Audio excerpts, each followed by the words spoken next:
Welcome to our class on the Book of the 12 Prophets. Tonga soa eto amin'ny fampianarana ny bokin'ny mpaminany 12. This time we're talking about the books of Zephaniah and Nahum. Ty ndray pitorokitsika dia resaka momba ny mpaminany Zephania sy Nahum. Remember, we're going in the historical order in which they were written. Fampatsiahivana fa mandeha araky ny laharany izay voasoratra amin'ny tantara isika. So even though Zephaniah and Habakkuk and Nahum were all writing around the same time, they're kind of scattered in the Old Testament. Na dia nisoratana tamin'ny periody mitovy aza Zephania, Habakoka ary Nahoma dia raha filahatra ny Baibolitsika izy dia miparitaka. So the book of Zephaniah is very close to that of Habakkuk and Nahum. Ka ny bokin'ny Zephania dia tena akaiky ara-tantara amin'ny bokin'ny Nahoma sy Habakoka. Their historical background is very similar. Ny tantarany dia mitovitovy. Nahum has been assigned to the time just shortly before the fall of Nineveh, the Assyrian capital. Nahoma dia nisoratana justa talohan'ny faharavan'ny Ninive, capitalany Assyria. While Habakkuk has been assigned to the time just as the Babylonians are beginning to take over the Middle East. Ary ny Habakoka ndray nisoratana voasoratra tamin'ny periody eo amin'ny tamin'ny I forgot the name.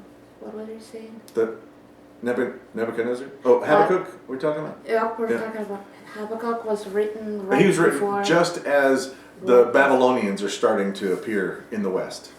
Ny Habakoka dia voasoratra tamin'ny periody ny nipoiran'ny Babyloniana.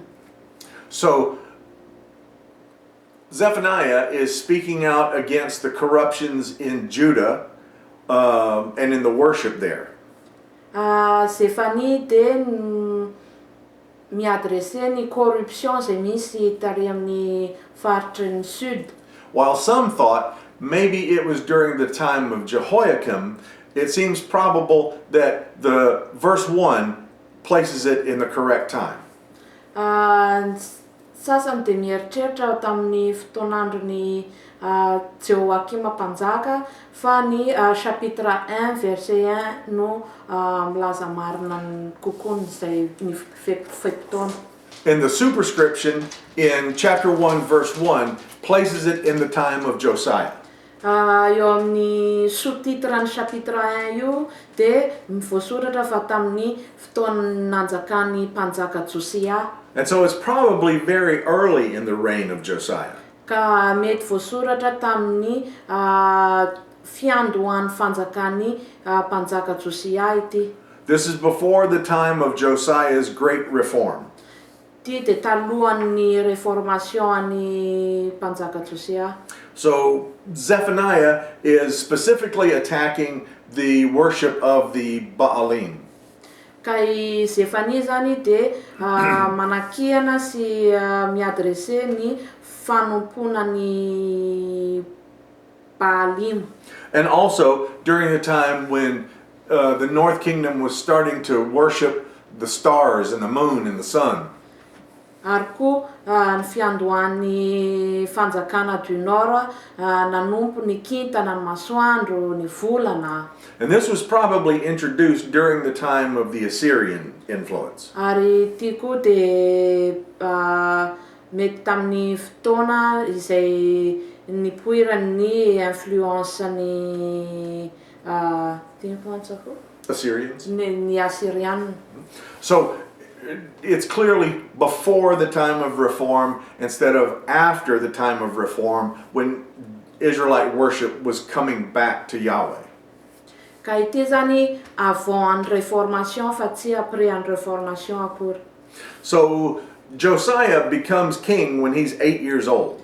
Josia dia mpanjaka tamin'izy vao 9 taona. And he reigned for 31 years. Ary nanjaka izy nandritra ny 1 taona. And all we have to do is look in 2 Kings chapter 22.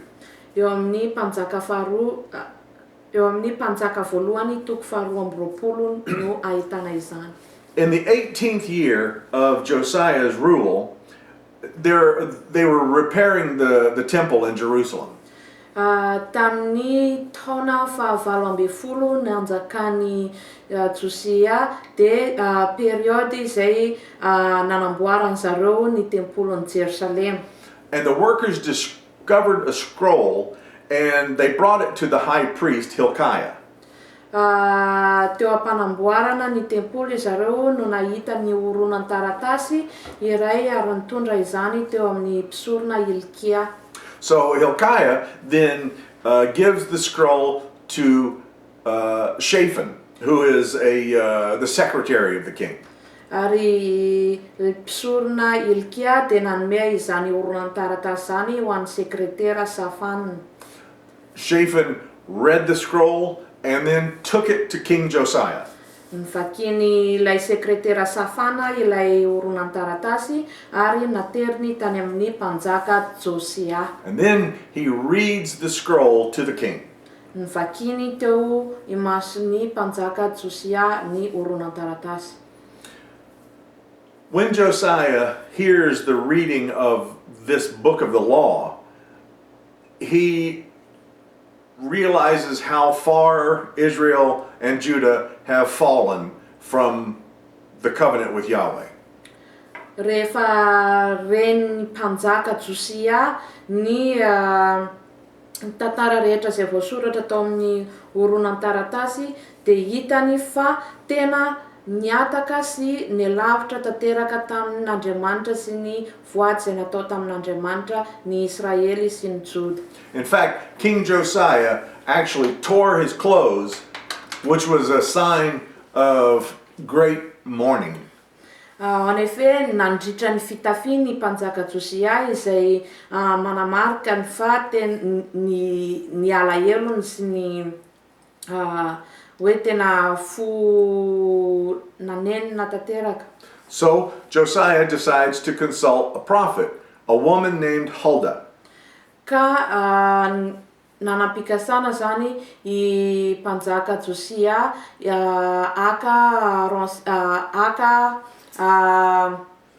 karazana sotorohevitra amina mpaminany vavy izay antsoina hoe Hilda.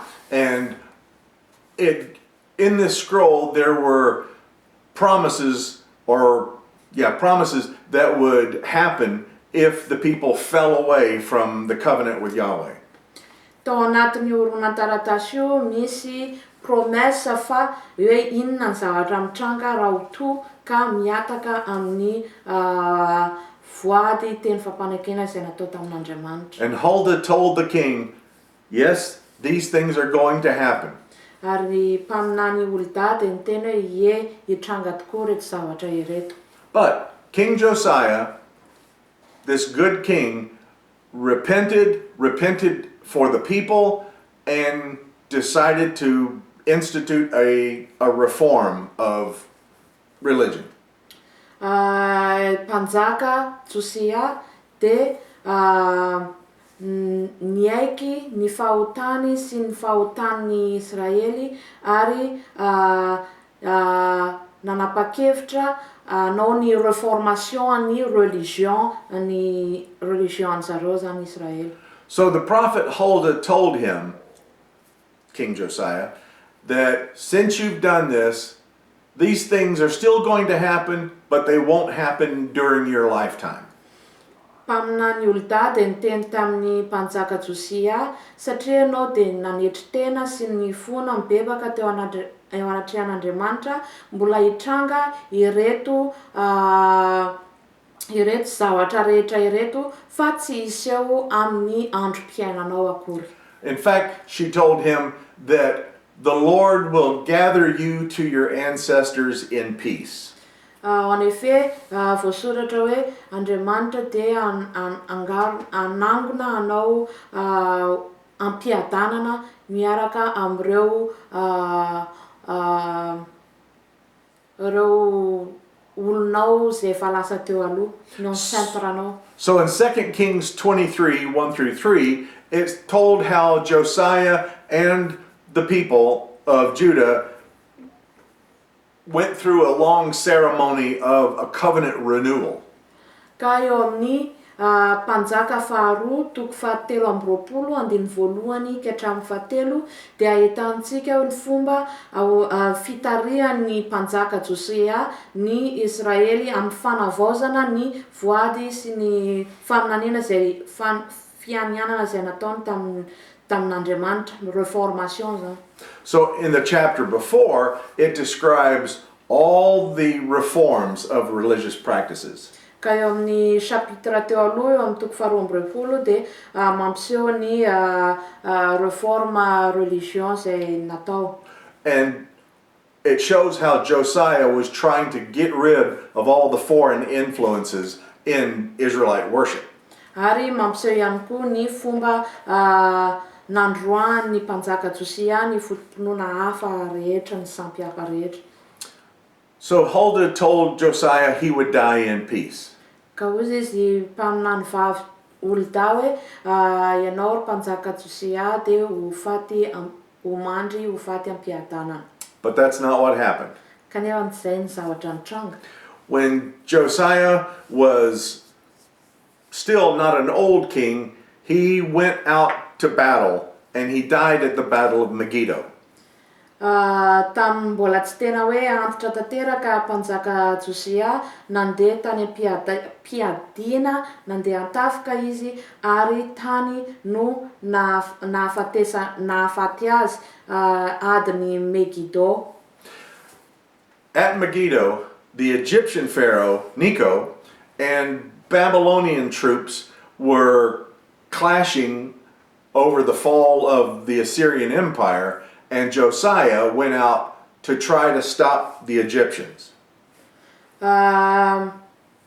Ny teo amin'ny ady entre ny Pharaon Necho sy ny Babyloniana ny ady zareo fandritaka ny momba ny Assyriana dia i mpanjaka Josia lasa niditra an-tsehatra mba anakana ny Pharaon Egypta ary taony nahafaty azy.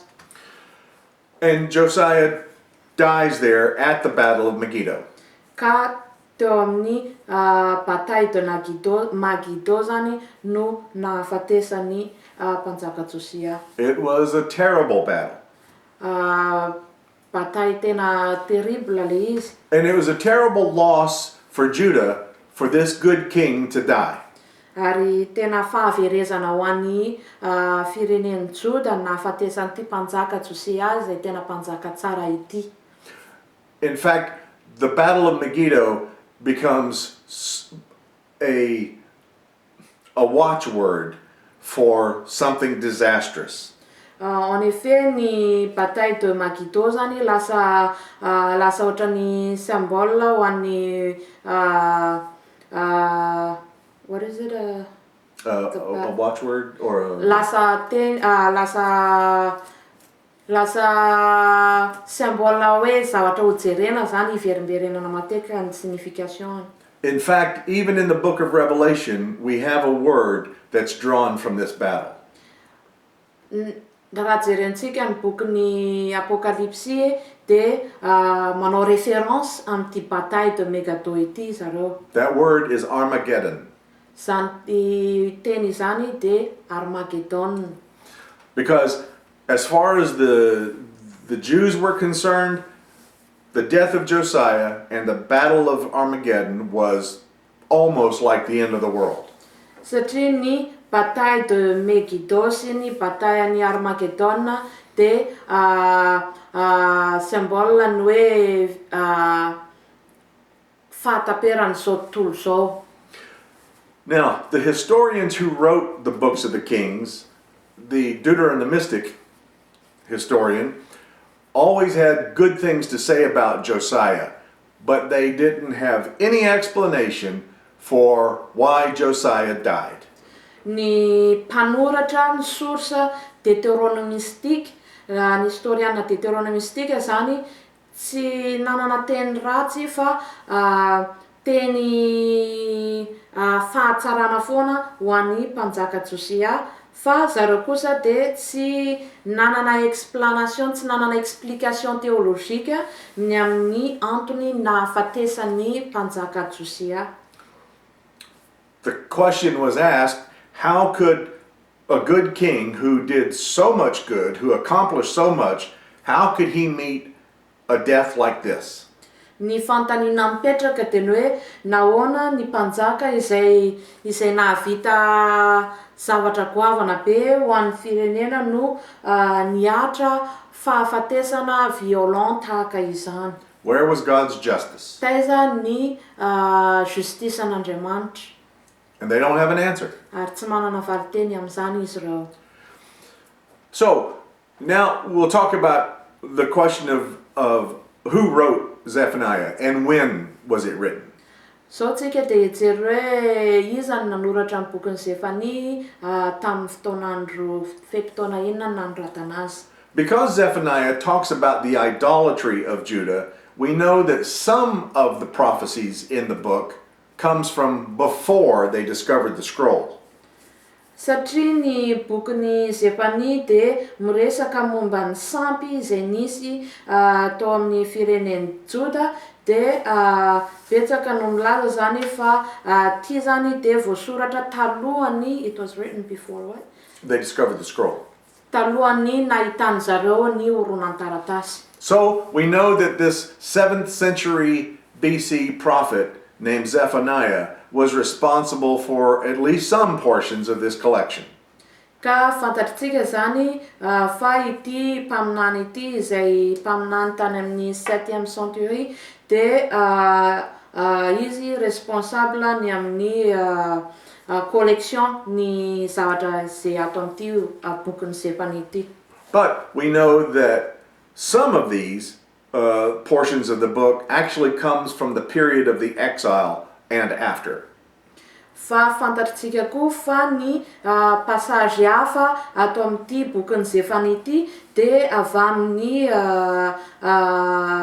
fotoanandro ny fahababona sy après ny fahababona. One of the major themes of Zephaniah is the day of the Lord is at hand. Ny thème izay hita miverimberina ato amin'ny bokin'ny Zephania de ny hoe ny efa ho avy ny andro, efa antombotra ny andron'ny tompo. In Zephaniah chapter 1, verses 2 and 3, it is this really broad picture of what God is going to do. Eo amin'ny chapitre Zephania, chapitre 1, verset 2 à 3, de manome ny zavatra izay ho ataon'Andriamanitra, faharavan'Andriamanitra zao tontolo zao. And Zephaniah uses words like Yahweh is going to sweep away everything. Zephania de mampiasa teny hoe Andriamanitra Jehovah de amafa izao tontolo zao. Not just in Israel, but across the world. Tsy eo amin'ny Israeliany fa tontolo an'izao tontolo zao. In verse 3, it says that Yahweh is going to sweep away humans and animals, birds and fish, almost like an uncreation takes place. Eo amin'ny verset 3, Andriamanitra de miteny hoe hamafa ny olombelona, ny biby, ny vorona, ny trondro, tahaka ny lasa mifamadika ny famadika amin'ny création. Just like in Genesis chapter 1, verses 23 through 27, it describes the order of creation. But in Genesis chapters 6 through 9, it talks about the flood that sweeps all of that away. Tahaka ny amin'ny Genesis toko voalohany andiny fa 7 ka hatramin'ny 7 ilay safi-drano izay nitranga tamin'ny andro Noa, de eo koa ny hoe Genesis chapitre 6 ka hatramin'ny chapitre 9, Andriamanitra dia misy an'izay oziny zay hoe fiverenana izay fandravana izay indray. It's Yahweh threatening a return to chaos. Ka eto zany dia ohatran'ny hoe Jehova manome an'izay ozona izay indray fiverenana izay tsy filaminana izay. But in Zephaniah 1, verses 4 through 13, it's the scope of Yahweh's attention focuses on Israel. Fa And Judah. eto amin'ny chapitre 1 verset 4 à 13 ny Andriamanitra dia juste mibanjina any fireneny Joda, Israel fireneny Joda irery ihany. He focuses also on the people of Jerusalem. Mibanjina ihany koa izy amin'ireo olon'i Jerusalem. And the charge against them is idolatry. Ary ny otan'izy ireo dia ny fanompoan-tsampy. The religious practices, especially the priests, are all defiled by Canaanite Baal worship. Ny practice religieux an'izy ireo dia surtout izay nataon'ny mpisorona dia complètement voaloto tamin'ny fanompon'izy ireo ny sampin'ny Bala, culturan'ny Bala. He said that there are people who worship the sun and the moon and the stars, and even though they may bow down to Yahweh, they also bow down to Milcom and Molech, two Canaanite gods. Izy hoe ny olona ozy izy dia manompo ny masoandro, ny volana, ny kintana, ary manompo sy mianiana amin'Andriamanitra, Andriamanitra Milkoma sy Andriamanitra Moleka. And in verse 7, it says, Zephaniah tells them, "Be silent before the Lord God, for the day of the Lord is at hand." Eo amin'ny andininy fafito, Zephania dia miteny hoe mangino nareo anatrehan'Andriamanitra fa ho avy efa antompotra ny andron'Andriamanitra. Remember, the prophet Amos also talked about the day of the Lord. Tadio fa ny mpaminany Amosa ihany koa dia niresaka izay hoe fahatomora ny andron'Andriamanitra izay. The people of Judah and Israel always thought that the day of the Lord was when Yahweh attacks the nations who had oppressed them. Ny Israel sy ny Juda dia mieritreritra fa ny andron'ny Tompo zany dia ilay andro rehefa hiatake ny when God will Punish the enemies of Israel and Judah. Rehefa Andriamanitra no anasazy ny fahavalony zareo. But Amos said, no, the day of the Lord, he's coming for you. Fa mpaminany Amosa dia miteny no ny andron'ny Tompo dia ho avy ho anareo manokana mihitsiny. Zephaniah agrees with Amos. I Zephania dia d'accord amin'ny mpaminany Amosa. In chapter 1, verses 14 through 16, he says, you can read that, "The great day of the Lord is near, near and hastening fast. The sound of the day of the Lord is bitter. The warrior cries aloud there. That day will be a day of wrath, a day of distress and anguish, a day of ruin and devastation, a day of darkness and gloom, a day of clouds and thick darkness, a day of trumpet blast and battle cry against the fortified cities and against the lofty battlements." Araka ny voasoratra eo amin'ny Zephania chapitre 1 verset 14. Mangataka anareo hanokatra amin'ny baibolinareo amin'izay eo amin'ny chapitre 1 verset 14 momba ny andron'ny tompo traduiseko arak'izay ahitako azy eto le izy fa mangataka anareo hijery an'izay chapitre zay. Chapitre 1 verset 14 milaza hoe ny andron'ny tompo izy de efa mitombotra ary tsy hitarerarera intsony, efa reo izy fa ny andron'ny tompo de tena angidy tokoa ary zany andro zany izy de andro ny fahatezerana sy fahavinirana, andro izay ahitana alahelo, faharavana, andro maizina, andro ny rahona de ho mainty, aizina no anarana ny tany, andro izay andrenesana ny trompetra, ny feon'ny ady kontra ny cité maro samihafa ary zay. If we were to read it in Hebrew, the cadence of the language sounds like a marching army. Raha vakina amin'ny teny hebreo ity teny ity de ny fahenona azy de ohatran'ny style-na cadence-na ady. Remember when we were talking about Amos, Amos took the tone of a funeral march. Raha tadiditsika ny mpaminany Amosa de niazy indray ny intonation ohatran'ny hoe misy faty. Zephaniah uses the sound imagery of marching invasion troops. Fa Zephania indray kosa de mampiasa ny image ny hoe mpiantafika, feon'ny mpiantafika. So the people of Jerusalem think that even though they've done some wrong, well, still God's not going to do anything to them. Ka ny Israely zany de mieritreritra hoe na de nanao zavatra ratsy ara izahay, Andriamanitra akory tsy andrabanay. That maybe he's not going to do us any good, but he's not going to do us any harm either. Mety tsy hanao zavatra tsy hanao zavatsoa amintsika Andriamanitra fa tsy hanao zavadratsy amintsika ihany koa izy. But Zephaniah says that they will stumble as if they were blind and their blood will be poured out like dust. Fa Zephania de miteny hoe nareo izy de ho voafingana ary ho faty ihany koa. And all of your gold and all of your silver is not going to save you. Ny arenanareo ny volamena sy ny arenanareo izy tsy ahavonjy anareo izany. And he says that Yahweh has appointed a day, in fact, a festival day, where all of this is going to happen.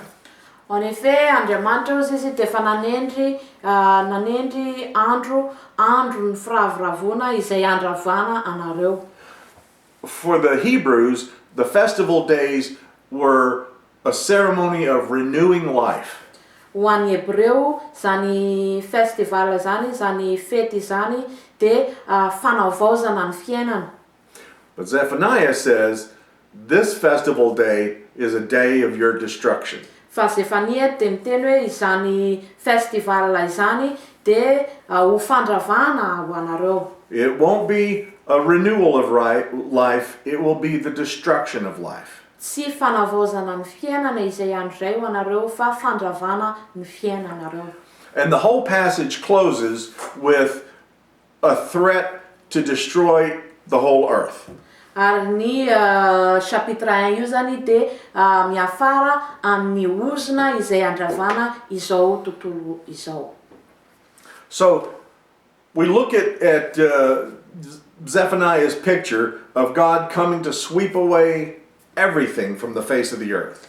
Ka ny sary azontsika zany eto amin'ity Zephania eto amin'ity chapitre ity de Andriamanitra izay mamafa ny zavatra rehetra eto amin'izao tontolo izao. But he's focusing on God's own people. Fa ny point de focus zany ny zavatra tena jereny mpanjininy de ny Israely irery ihany. And so Israel and Judah are called on to completely return to Yahweh. Ka ny antso zany de ny fiantsona ny Israely sy ny Juda mba hiverina amin'Andriamanitra. Only Yahweh can save you. Jehovah ihany no afaka hamonjy anao. So Zephaniah says, before it's too late, you better turn to Yahweh with humility and righteousness. Ka avant que c'est trop tard hozy Zephanie de nareo de miverena am Jehovah. And maybe, just maybe, you'll be spared from the coming catastrophe. Ary angamba de mety ho voavonjy amin'ny katastrofe zay hitranga ianareo. But even then, Zephaniah offers a little bit of hope that maybe there will be a few who will declare themselves faithful to Yahweh and will survive. Na izany ara manome teny fanantenana kely i Zephania hoe mety misy amreo izay miverina amin'Andriamanitra. In chapter 2, verses 1 through 3, Zephaniah says that those who are humble, those who are obedient, will have the possibility of escape. Eo amin'ny chapitre 2, verset 1 à 3, de Zephania miteny hoe ireo izay manetry tena sy izay matoky sy mikatsaka an'Andriamanitra manana possibilité, mety manana possibilité manana possibilité hoe tsy hiaran'ireo zavatra loza ireo zany. Maybe you will be hidden on the day of the Lord. Ngamba ho voafina ianareo amin'izay andro n'Andriamanitra izay. In verse 3, it does not say that the day of the Lord will be canceled or postponed. It just says you might live through it. Verset 3 tsy milaza hoe ho rava akory ho foana ny fandravana ny andron'ny Jehovah, fa kosa milaza izy hoe mety ho velona ianareo zany, ho tafa ianareo rehefa mitranga izay zavatra izay. But not the Philistines. Fa tsy ny Filistina. There are 4 major cities of the Philistines. Misy firenena efatra, cité anakefatra ny amin'ny Filistina. There's Gaza and Ashkelon, Ashdod and Ekron. Reo cité lehibe reo efatra reo de i Gaza, Askelon, i Asdoda ary Ekron. And he says those cities will be driven away. Reo tanàna ireo izy de ho rava. Their inhabitants are going to be scattered and the cities will be empty. Ny mponina ao aminy de hiparitaka ary ho tena foana tena tsisy olona ohatrany hoe désert io cité reo. And he then goes on to say that these people, he calls them the Karasites, that's the people of Crete. They're also known as the Philistines, and the land of Canaan is going to all be driven away. Misy ihany koa ny firenena izay tenen'Andriamanitra hoe le firenen'ny Kerezita, olona vao amponina ao Kreta izy reo koa de Filistina ary miresaka ihany koa Andriamanitra ny amponiny Kanana. Yep. The Philistines are the ones who control the seacoasts. Ny Filistina no mikontrôle ny côte. They had great harbors and great shipping facilities. Nanana fomba fiondranana sambo zareo zany. He said all this is going to just become pasture land. Ary hoy izy Andriamanitra hoe reny zavatra rehetra reny hozy izy lasa ho tany fotsiny. Starting in verse 8 of chapter 2, he then goes on to name all the traditional enemies of Israel and Judah. Eo amin'ny verset 8 manomboka eo amin'ny verset 8 chapitre 2 de manomboka manome ny anaran'ireo, what are these cities? They're the traditional enemies of Israel. Ny anaran'ny fahavalon'ny Israely i Zephania. In he talks about, well, there's Moab, and then there's Ammon. Misy any Moab ao, misy any Amona ao. He starts naming all these cities and all these countries that we've read about through the Old Testament. Miresaka momba an'ireto cité sy fahavalo ireto izy izay efa voasoratra ao amin'ny testamenta taloha ihany koa. And then in the south, there was the Ethiopians or the Cushites. Ery amin'ny Ariany Sud dia miresaka momba ny fahavalo ny izay Etiopiana sy ny Assyrian. And then finally, he talks about the Assyrians to the north. Ary ny Assyriana teo zany a côté du nord. And he talks about their capital, Nineveh, will be a desolation. Ary ny capitale ny Assyria Ninive dia tena ho lasa désert tanteraka. The Egyptians, did I mention those? The Egyptians are talked about.